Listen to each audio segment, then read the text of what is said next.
Assalamualaikum warahmatullahi wabarakatuh. Halo teman-teman, perkenalkan kami dari kelas C, kelompok 3, mata kuliah Ekonomi Perpajakan, Program Studi Pendidikan Ekonomi, Fakultas Keguruan dan Ilmu Pendidikan, Universitas 11 Maret. Kami dari kelompok 3 yang beranggotakan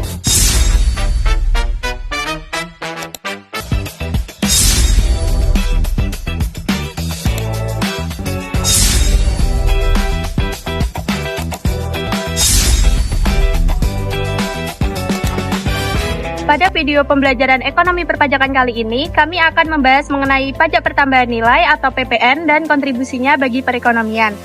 Tujuan dari video ini adalah untuk memberikan informasi serta sudut pandang mengenai konsep dasar PPN, mekanisme pemungutnya, serta peran PPN dalam perekonomian di Indonesia. Dalam mata kuliah ekonomi perpajakan, kami mempelajari berbagai jenis pajak yang menjadi sumber utama penerimaan negara dan berperan penting dalam pembangunan. Diawali dengan mengetahui dan memahami konsep dasar perpajakan dan pengklasifikasian pajak pusat dan pajak daerah, serta menganalisis kontribusinya bagi perekonomian. Sebelum membahas lebih jauh, mari kita pahami terlebih dahulu klasifikasi pajak. Berdasarkan lembaga pemungutnya, pajak dibedakan menjadi dua, yaitu pajak pusat dan pajak daerah. Pajak pusat yaitu pajak yang dipungut oleh pemerintah pusat melalui Direktorat Jenderal Pajak atau DJP di bawah naungan Kementerian Keuangan. Pajak pusat merupakan sumber utama APBN yang digunakan untuk mendanai rumah tangga pemerintah. Pajak daerah dibagi menjadi dua, yaitu pajak provinsi yang merupakan kontribusi wajib kepada pemerintah daerah tingkat provinsi yang bersifat memaksa berdasarkan undang-undang tanpa imbalan langsung. Pajak provinsi merupakan sumber pendapatan asli daerah atau PAD yang dipungut oleh Bapenda dan digunakan untuk mendanai rumah tangga provinsi. Berikut contoh nota yang ada PPN-nya.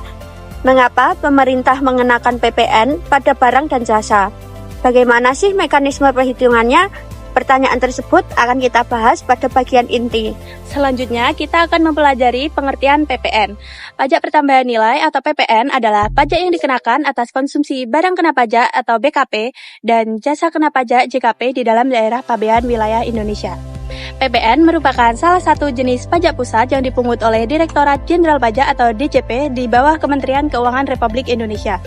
PPN termasuk pajak tidak langsung karena konsumen tidak menyetor pajak langsung ke DJP, melainkan melalui penjual atau pengusaha kena pajak yang bertugas memungut, menyetor, dan melaporkan PPN kepada negara. Selanjutnya ada beberapa barang bebas PPN seperti barang kebutuhan pokok, contohnya beras, jagung, garam, daging, telur, dan lain sebagainya. Terus ada makanan dan minuman yang disajikan di restoran, ada uang, emas batangan, dan surat berharga. Ada barang hasil pertambangan tertentu, contohnya batu bara sebelum diproses, minyak mentah, gas, dan gas bumi tertentu. Selanjutnya ada jasa bebas PPN, contohnya yang pertama ada jasa pelayanan kesehatan medis, contohnya pemeriksaan dokter, rawat inap, rumah sakit, dan layanan bidan. Yang kedua ada jasa pelayanan sosial, contohnya panti asuhan, jasa pemakaman. Yang ketiga ada jasa keuangan, contohnya tabungan bank, kredit bank, dan asuransi. Yang keempat ada jasa keagamaan, contohnya pelayanan ibadah di tempat ibadah, ceramah agama. Dan yang kelima ada jasa pendidikan, contohnya sekolah, kuliah, dan kursus pendidikan. Yang keenam ada jasa angkutan umum seperti bus kota, kereta api, kapal penumpang. Yang ketujuh ada jasa perhotelan seperti penyewaan kamar hotel atau penginapan. Dan yang kedelapan ada jasa boga atau catering, contohnya layanan catering pernikahan atau catering kantor. Dan yang kesembilan ada jasa tenaga kerja, contohnya penyaluran tenaga kerja oleh perusahaan outsourcing.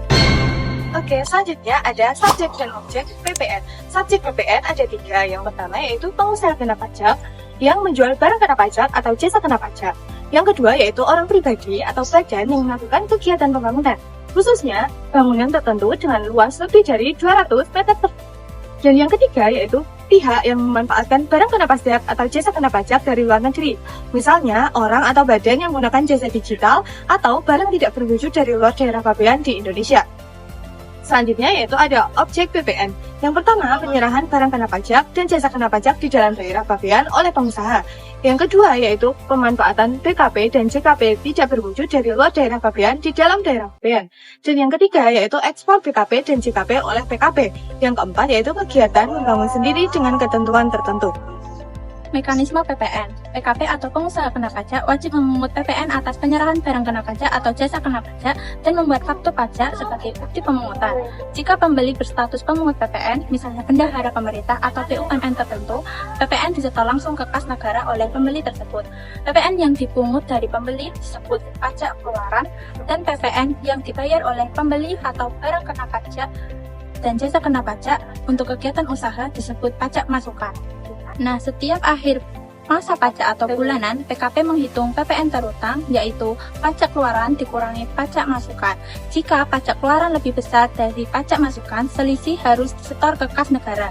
Jika pajak masukan lebih besar dari pajak keluaran, selisihnya dapat dikompensasikan ke masa pajak berikutnya. PKP wajib melaporkan perhitungan PPN melalui surat pemberitahuan masa PPN setiap bulan kepada kantor pajak. Sebelum mengetahui cara menghitung PPN, kalian tahu gak sih berapa tarif PPN? Tarif PPN yang terbaru yaitu sebesar 12% dengan dasar pengenaan pajak nilai lain yaitu 11/12 berlaku untuk barang non-mewah serta barang dan jasa umum. Untuk menghitung PPN, kita dapat menggunakan rumus tarif PPN dikali dasar pengenaan pajak atau DPP. Contohnya ketika kita membeli sebuah tas sekolah seharga Rp200.000, DPP-nya, cara menghitung DPP-nya yaitu 11/12 dikali Rp200.000 sama dengan Rp183.333. Cara menghitung PPN-nya yaitu 12% dikali Rp183.333 sama dengan Rp22.000. Total PPN yang harus dibayar yaitu Rp200.000 ditambah Rp22.000 sama dengan Rp222.000. Kontribusi PPN, pengeluaran pemerintah pusat, belanja pegawai, pajak digunakan untuk membayar gaji, tunjangan pensiun, ASN, TNI, serta Polri di instansi pusat supaya pelayanan kepada masyarakat tetap berjalan optimal. Yang kedua, belanja barang digunakan untuk memenuhi kebutuhan operasional instansi pemerintah seperti pembelian perlengkapan, pemeliharaan fasilitas umum, dan sarana pendidikan maupun kesehatan. Selanjutnya ada belanja modal, berperan dalam pembiayaan pembangunan infrastruktur negara, misalnya jalan tol, jembatan, bandara, bendungan, dan fasilitas pelayanan publik lainnya. Subsidi, membantu masyarakat dengan menekan harga kebutuhan penting seperti BBM, listrik, LPG, pupuk, dan transportasi umum.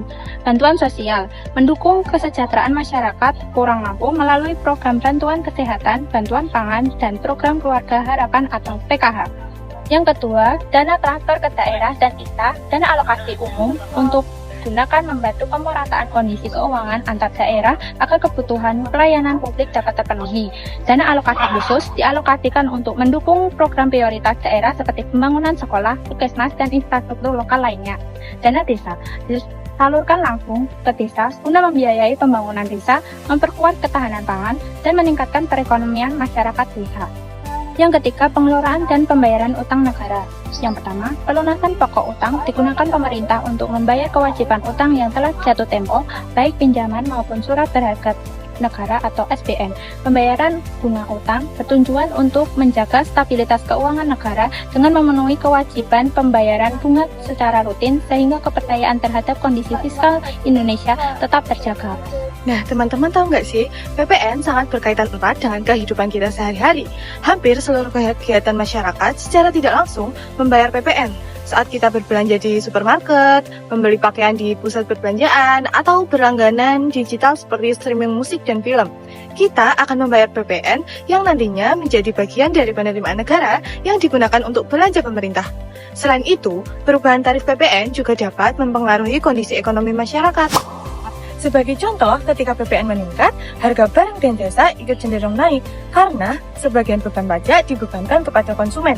Akibatnya, daya beli masyarakat dapat menurun apabila pendapatan tidak meningkat secara seimbang. Namun, di sisi lain, peningkatan penerimaan PPN memberikan ruang yang lebih besar bagi pemerintah untuk membiayai pembangunan dan meningkatkan kualitas pelayanan publik. Oleh karena itu, pemerintah perlu meningkatkan kondisi ekonomi masyarakat sebelum menetapkan kebijakan terkait dengan PPN. Dari pembahasan yang telah disampaikan, dapat disimpulkan bahwa pajak pertambahan nilai atau PPN merupakan pajak atas konsumsi barang dan jasa yang dikenakan pada setiap pertambahan nilai dalam proses produksi maupun distribusi. PPN dipungut oleh pengusaha kena pajak, namun pada akhirnya ditanggung oleh konsumen akhir. Selain itu, PPN memiliki peran penting sebagai sumber penerimaan negara untuk mendukung pembangunan nasional. Demikian video pembelajaran ekonomi perpajakan mengenai pajak pertambahan nilai. Semoga materi yang kami sampaikan dapat membantu memahami konsep dasar PPN serta penerapannya dalam kehidupan sehari-hari. Terima kasih atas perhatian teman-teman. Wassalamualaikum warahmatullahi wabarakatuh.